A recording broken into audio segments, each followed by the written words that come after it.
12해를 혈루증으로 앓아온 한 여자가 있어 많은 의사에게 많은 괴로움을 받았고 가진 것도 다 허비하였으되 아무 효험이 없고 도리어 더 중하여졌던 차에 예수의 소문을 듣고 무리 가운데 끼어 뒤로 와서 그의 옷에 손을 대니 이는 내가 그의 옷에만 손을 대어도 구원을 받으리라 생각함일러라. 이에 그의 혈루 근원이 곧 마름에 병이 나은 줄을 몸에 깨달으니라. 예수께서 그 능력이 자기에게서 나간 줄을 곧 스스로 아시고 무리 가운데서 돌이켜 말씀하시되 누가 내 옷에 손을 대었느냐 하시니 제자들이 여짜오되 무리가 에워싸 미는 것을 보시며 누가 내게 손을 대었느냐 물으시나이까 하되 예수께서 이 일 행한 여자를 보려고 둘러보시니 여자가 자기에게 이루어진 일을 알고 두려워하여 떨며 와서 그 앞에 엎드려 모든 사실을 여쭈니 예수께서 이르시되 딸아 내 믿음이 너를 구원하였으니 평안히 가라. 내 병에서 놓여 건강할지어다. 아멘.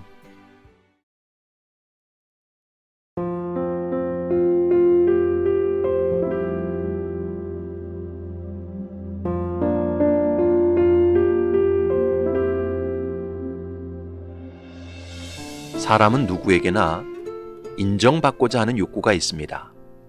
인정받을 때 발전하게 되고 그렇지 못할 때 좌절하게 됩니다. 인정받을 때 자신감이 생기고 자신감이 생길 때 성공에 이르게 됩니다.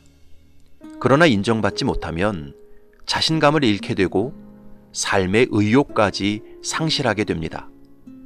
이런 자신감은 어린 시절부터 잘 형성되어야 합니다. 그러나 나이가 든 후에라도 어떤 계기로 인해 자신의 능력을 인정받게 되면 자신감을 회복하는 경우가 있습니다. 이것을 교육 심리학에서는 호빙 이펙트라고 부릅니다. 미국 프린스턴 대학에 다니던 토마스 호빙이라는 학생이 있었습니다. 이 학생은 학업에 흥미를 잃고 퇴학 직전까지 가게 되었습니다. 그런 상황에서 자신의 전공과 상관이 없는 미술 조각 강의를 우연치 않게 듣게 되었습니다. 그런데 개강 첫날 교수가 어떤 물건을 가지고 와서 학생들에게 이것이 무슨 작품이며 어떤 예술적 가치가 있는 것 같으냐고 물었습니다. 미술과 학생들은 교수가 묻는 질문에 따라서 그 물건에 대한 예술적 가치를 찾기 시작했습니다. 어떤 학생은 자유를 상징하는 새 같다고 말했고 어떤 학생은 조화를 상징하는 것 같다고 말했습니다. 호빙의 차례가 왔습니다.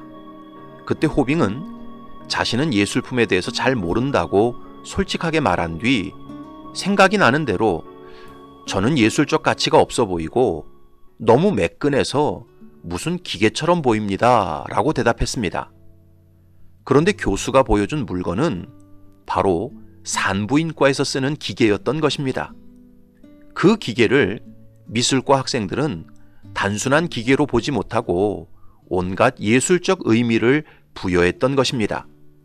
하지만 토마스 호빙은 자신이 느낀 그대로 표현했던 것이지요.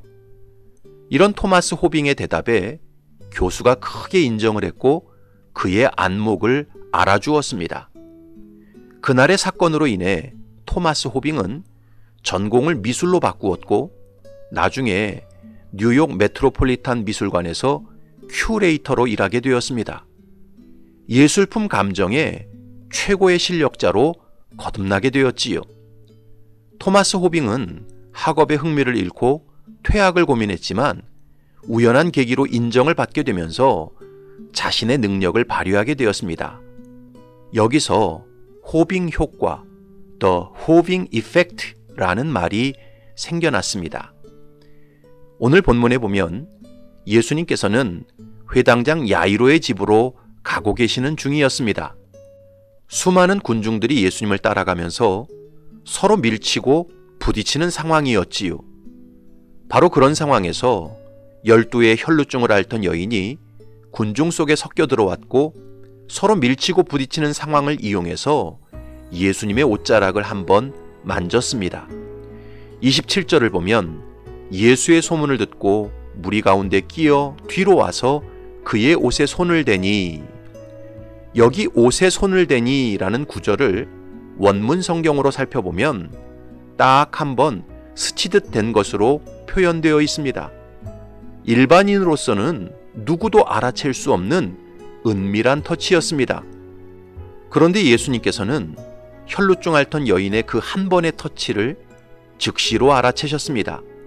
30절을 보면 예수께서 그 능력이 자기에게서 나간 줄을 곧 스스로 아시고 무리 가운데서 돌이켜 말씀하시되 누가 내 옷에 손을 대었느냐 하시니, 수많은 군중들이 밀고 부딪히는 그 상황에서도 예수님은 간절한 기대와 소망을 가지고 죽음을 무릅쓰고 예수님의 옷자락에 손을 댄 혈루증 앓던 여인의 믿음을 아셨던 것입니다.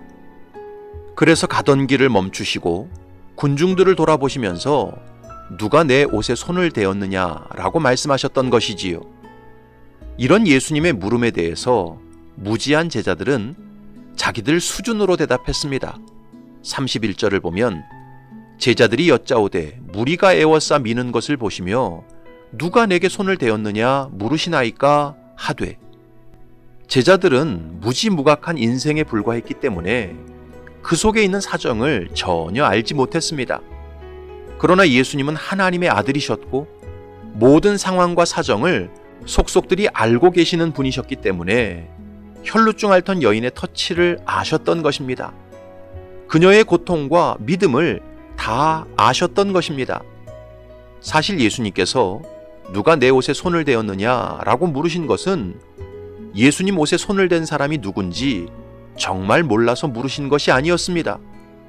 예수님께서 물으신 이유는 혈루증 앓던 여인을 공중 앞에 세워서 그녀의 믿음을 인정해 주시고 그녀가 지금까지 뒤집어 쓰고 있었던 부정한 여인이라는 굴레를 완전히 벗겨주시기 위해서였습니다.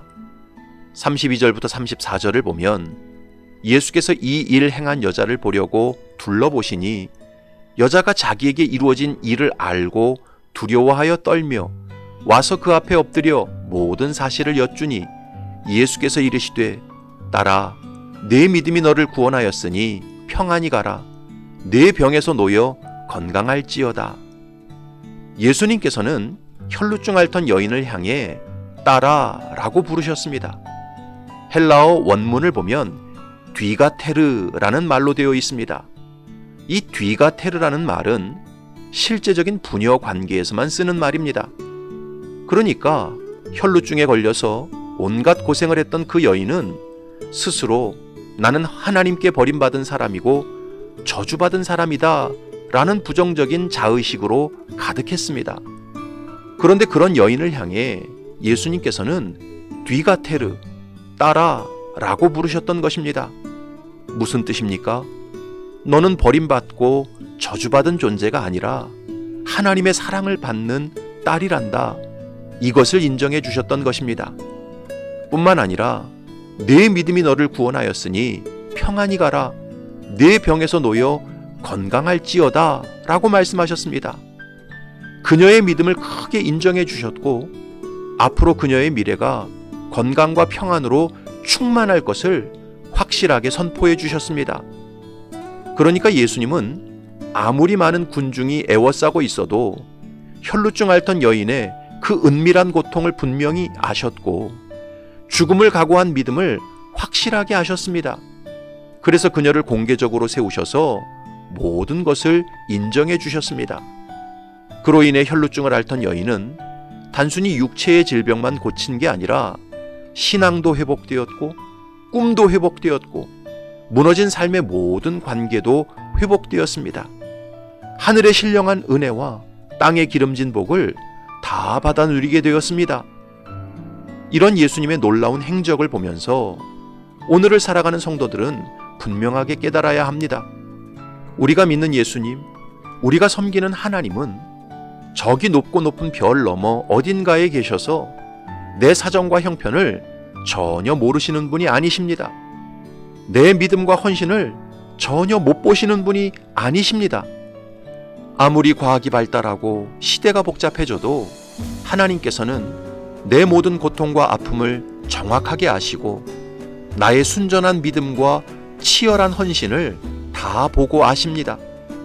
때때로 사람들이 몰라주고 때때로 사람들이 오해해도 나를 지으시고 구속하신 하나님께서는 내 모든 사정과 형편을 속속들이 다 알고 계시고 내 모든 믿음과 헌신을 인정해 주십니다.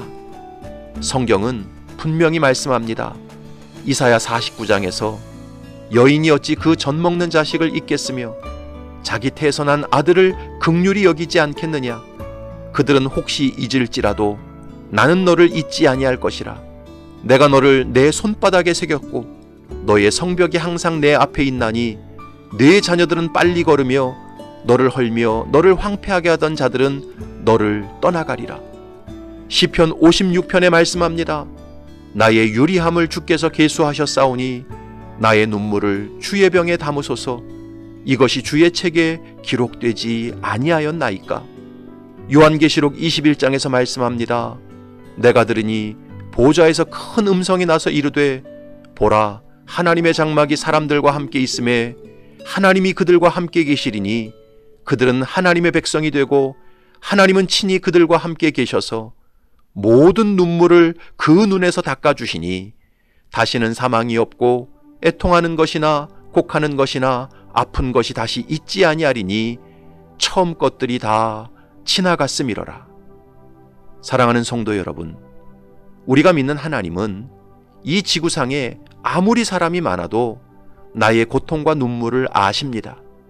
주님을 향한 나의 믿음과 헌신을 아십니다. 그리고 그 모든 것을 인정해 주십니다. 때가 되면 모든 것을 아시는 하나님께서 저와 여러분의 병을 치료하실 것이고 무너진 삶을 회복시키실 것입니다. 주를 향한 믿음과 헌신을 다 드러내시고 높여주실 것입니다. 바라기는 저와 여러분들이 이처럼 나를 아시는 하나님을 온전히 앙망하며 이 풍진 세상 믿음으로 승리하시기를 주님의 이름으로 축복합니다. 아멘.